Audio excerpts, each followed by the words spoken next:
Ohayo minasan, ketemu lagi dengan Iris di channel Animania. Oke guys, ketemu lagi dengan pembahasan kita di One Piece. Mumpung serial kesayangan kita semua lagi break, gimana kalau kita ngebahas nih tentang top 10 orang yang pernah menyembunyikan identitasnya di One Piece guys. Soalnya hal ini pastinya berhubungan nih sama apa yang bakal muncul di chapter 1053. Ya, dimana kita semua itu dikagetkan dengan kembalinya sang mantan shogun sebelum era Orochi. Siapa lagi kalau bukan Kozuki Sukiyaki. Well, entah itu untuk menyamar atau sekedar menyelamatkan dirinya sendiri menjadi seorang agen ganda atau merubah identitasnya agar nggak dikenali oleh orang lain. Rasanya nih menjadi hal yang cukup sering buat kita lihat di serial One Piece juga ya kan. Makanya sekalian aja kita bahas ya kan siapa aja nih sebenarnya orang-orang yang sempet ngelakuin hal kayak gitu. So, biar nggak makin penasaran langsung aja kita menuju ke pembahasannya. Let's go! Oke, orang pertama pastinya kita mulai dari Tenguyama Hitetsu atau Kozuki Sukiyaki. Kemunculan mantan shogun dari negeri Wano yang baru aja dikonfirmasi ini sebenarnya ngebuat kita semua kaget. Meski beberapa mungkin ada yang bisa atau udah memprediksi lah kalau sang mantan shogun ini masih hidup. Tapi yang menariknya sebenarnya adalah alasan dari penyamaran sang mantan shogun ini. Yang pastinya dikarenakan rasa malu yang harus dia tahan karena di satu sisi Kozuki Sukiyaki pun pasti merasa sangat bersalah guys. Soalnya setelah bersusah payah keluar dari tempat dia ditahan, apa yang telah menunggunya adalah pemandangan yang tentu nggak ingin dilihat oleh siapapun. Ya selain negeri Wano yang udah berubah sangat drastis, Kozuki Sukiyaki pun harus rela kehilangan anaknya yaitu Oden yang udah berjuang semampu dia. Walau pada awalnya, sang mantan shogun ini kepikiran untuk mengakhiri hidupnya seperti layaknya seorang samurai lainnya. Namun pada akhirnya dia itu memutuskan untuk melanjutkan hidup dan mencoba membantu rakyat Wano semampu dia. Yang mana pastinya semua itu dia lakukan dengan wujudnya sebagai Tenguyama Hitetsu guys. Kalau dari apa yang dikatakan oleh Sukiyaki di chapter 1053 sih, dia tuh katanya nggak ada niatan sama sekali untuk mengungkap identitasnya. Tapi dia juga nggak yakin kalau bakalan nggak ada yang mengenali dirinya. Terlebih para pengikut dari Oden atau yang sekarang mengikuti Momonosuke. Next, kita masuk ke orang kedua. Masihlah berasal dari klan Kozuki, yaitu anak perempuan mereka, yaitu Hiyori. Ya, Hiyori terpaksa hidup menggunakan topeng bernama Komurasaki guys, setelah berhasil diselamatkan oleh Kawamatsu saat kastil terbakar. Tapi karena nggak mau merepotkan terus-menerus Kawamatsu, Hiyori yang masih kecil pun memutuskan untuk memisahkan dirinya. Dan untung aja nih dia bisa bertemu Denjiro yang akhirnya membantu Hiyori untuk hidup hingga saat ini guys. Well, menggunakan topeng bernama Komurasaki, Hiyori itu hidup sebagai seorang oiran atau geisha kelas atas, yang mana dia juga dikenal sebagai wanita paling cantik di negeri Wano Kuni. Hidup menggunakan topeng bernama Komurasaki, Hiyori juga harus menghadapi nih orang-orang yang paling dia benci. Namun sayangnya dia harus berpura-pura karena sang shogun Orochi juga kepincut guys, sama kecantikan dari Hiyori ini. Next, di posisi ketiga ada pengikut setianya, klan Kozuki, yaitu Denjiro yang sempat ngebuat kita tuh semua bingung tentang di mana sih keberadaan dia selama ini. Soalnya entah bersama rombongannya pergi ke 20 tahun yang akan datang atau bersama dengan orang-orang yang bertahan di negeri Wano Kuni.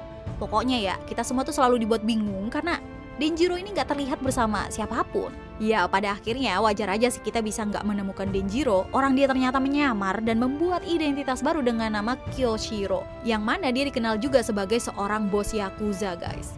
Bahkan kayaknya bukan kita doang nih yang kegocek ya kan sama penyamaran dari Denjiro, yang dari penampilannya pun terlihat sangat berbeda. Soalnya para teman seperjuangannya aja atau para Akazaya guys, bahkan nggak bisa mengenali teman mereka itu, karena satu-satunya orang yang tahu tentang penyamarannya kayaknya cuma Hiyori doang. Next, lanjut lagi ada Nefertari Vivi yang pernah menyamar masuk ke organisasi Baroque Works menggunakan kode nama Miss Wednesday. Ya, selama menjadi bagian dari organisasi itu, Vivi yang kita ketahui sebagai seorang putri dari raja nyatanya ikut menjadi bagian dari kelompok penjahat yang dibuat oleh Crocodile. Well, tujuan dari Vivi sebenarnya jelas. Dia itu ingin mengungkap siapa dalang dibalik pemimpin organisasi Baroque Works. Soalnya kita semua tahu kalau dalam penamaan keanggotaannya guys, mereka itu semua lebih suka menggunakan kode nama yang cukup unik. Dimana setiap orang kalau laki-laki itu akan diberikan kode nama menggunakan angka, sedangkan kalau perempuan bakalan berkaitan dengan nama hari. Ya, kelompok yang seringkali menyuruh anggotanya untuk menjadi pemburu para bajak laut yang baru masuk ke Grand Line ini sebenarnya pernah juga menjadi tempat Nico Robin merubah identitasnya guys. Soalnya kalau kalian ingat guys, dulu salah satu wanita dengan kekuasaan tertinggi di bawah sang pemimpin di organisasi Baroque Works, ya pastinya Miss Alsande lah, yang mana sempat menjadi kode nama dari Nico Robin saat masih menjadi orang yang tergabung di organisasi tersebut. Lanjut, di posisi kelima ada bartender atau penjaga bar di kota Water Seven guys, yang ternyata adalah seorang anggota dari kelompok pemerintah dunia yaitu CP9. Ya, seperti layaknya film-film di luar sana di mana agen pemerintah dunia itu suka menyamar menggunakan suatu pekerjaan yang tidak biasa, guys. Kali ini saatnya Blueno yang tergabung ke dalam anggota CP9 memilih untuk menjadi bartender di kota Water Seven.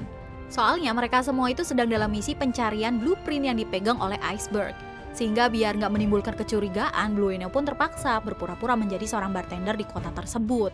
Next, ada Kapten Kuro yang menjadi penjaga untuk Kaya di desa sirup. Meski terkenal dengan kepintarannya, bahkan disebut-sebut sebagai orang kedua dengan IQ tertinggi di East Blue, hanya kalah nih dari seorang band backman aja, guys.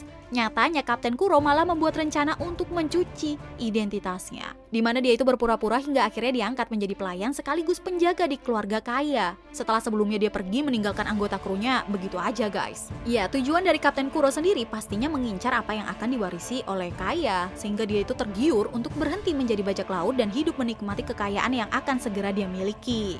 Namun sayangnya, orang yang bisa dibilang sebagai salah satu otak dalam merencanakan sesuatu ini dan biasanya rencana yang dia buat itu nggak pernah gagal, kali ini dia itu harus rela rencananya hancur berantakan setelah rombongan Luffy dan kawan-kawan datang ke desanya Usopp waktu itu. Terus di posisi selanjutnya ada kasus yang cukup berbeda nih, guys. Karena kalau sebelumnya rata-rata seseorang itu harus merubah identitasnya karena suatu tujuan, saat ini ada contoh nih orang yang sebenarnya nggak pengen ngerubah identitasnya, tapi berkat kekuatan dari seseorang dia itu terpaksa harus berubah menjadi toy soldier. Ya, Kairos atau ayah Rebecca yang juga dikenal sebagai salah satu gladiator paling legendaris harus hidup menggunakan wujud Thunder Soldier-nya, guys, setelah terkena efek dari kekuatan Sugar. Namun meski dalam wujud mainannya dan keberadaannya sebenarnya udah dilupakan juga oleh orang lain, bahkan oleh anaknya sendiri, dia itu tetap melakukan apa yang dirasa menjadi tugasnya, guys. Mulai dari merawat, menjaga, dan melatih Rebecca, hingga mencoba menyiapkan serangkaian rencana untuk menjatuhkan kepemimpinan Doflamingo bersama dengan para kurcaci dari suku Tontata. Next, di posisi ke-8 ada Khalifa yang sempat menjadi sekretaris bagi Iceberg. Ya, Khalifa nantinya itu terungkap masih tergabung menjadi bagian dari salah satu anggota CP9. Sempat menjalankan tugasnya sebagai seorang sekretaris saat mereka ini para anggota CP9 menyusup dan mencoba mendekatkan diri ke Iceberg yang dicurigai memiliki blueprint dari Pluton, guys. Well, kalau dilihat dari bagaimana Khalifa bekerja, kayaknya sih dia kelihatan sangat kompeten. Soalnya Iceberg sendiri selain menjadi pemilik dari Galila Company, guys, dia juga sekaligus menjabat menjadi wali kota dari Water Seven. Sehingga jadwal yang dia miliki tentu bakalan padat. Namun, Khalifa terlihat bisa menghandle semua itu dengan sangat baik. Selanjutnya di posisi ke-9 kita balik lagi ke salah satu karakter di Aqua no Kuni, di mana Gyukimaru yang awalnya mungkin kita semua menyangka kalau dia adalah seorang manusia, ya emang suka mencuri senjata di jembatan Oihagi, guys. Namun akhirnya setelah terungkap, sosok Gyukimaru ini nyatanya hanya perwujudan dari Onimaru yang merupakan seekor serigala peliharaan Daimyo Ringo Shimotsuki Ushimaru. Ya, selepas kematian tuannya, Onimaru, sebenarnya ini sempat mengikuti Kawamatsu untuk mengumpulkan senjata yang diperuntukkan untuk pertempuran akhir. Cuman sayangnya Kawamatsu sendiri harus tertangkap, guys. Sehingga setelah itu Onimaru mulai menyamar menjadi seorang manusia yang dikenal sebagai Gyukimaru. Dimana di samping dia menjaga makam-makam dari samurai terdahulu, dia itu juga mulai mencuri senjata dari orang-orang yang melewati jembatan yang dia jaga. Dan terakhir, ada tukang kapal di Galila Company, guys, yang nyatanya juga masih menjadi bagian dari organisasi milik pemerintah dunia, yaitu CP9. Padahal seperti yang kita tahu, Kaku dan Rob Lucci yang tergabung sebagai tukang kapal dari Dock 1 sebenarnya memiliki popularitas yang sangat tinggi. Yang mana berarti dalam pekerjaannya mereka memiliki kemampuan yang sangat diakui. Padahal pekerjaan keduanya bukanlah pekerjaan yang mudah. Soalnya kayak Kaku aja, guys. Dia itu bertugas sebagai pemeriksa kelayakan dari kapal yang dibuat oleh perusahaan milik Iceberg itu. Makanya waktu kru SAP ingin mengecek kondisi dari Going Merry, ya Kakulah orang yang terlibat datang dan mengecek sendiri kondisi dari kapal yang pernah menemani perjalanan dari Luffy dan kawan-kawan itu. Ya sayangnya meski memiliki kemampuan yang hebat, keduanya baik Kaku ataupun Rob Lucci nyatanya hanya menyamar dan mencoba memanfaatkan kondisi. Karena keduanya tergabung dalam misi super rahasia yang mana targetnya adalah blueprint yang dimiliki oleh Iceberg. Sebenarnya masih ada beberapa agen ganda lainnya sih, guys, tapi mereka itu nggak menyembunyikan namanya, kayak misalnya ada DS Drake, terus ada Rocinante, Vergo, Kanjuro, yang mana mereka kan hanya bermain peran dan mencoba menipu pihak lainnya. Oke, kayaknya cukup segitu dulu untuk konten kali ini, guys. So, see you again next time. Adios, Caramelo, stay safe everyone. Salam Animania.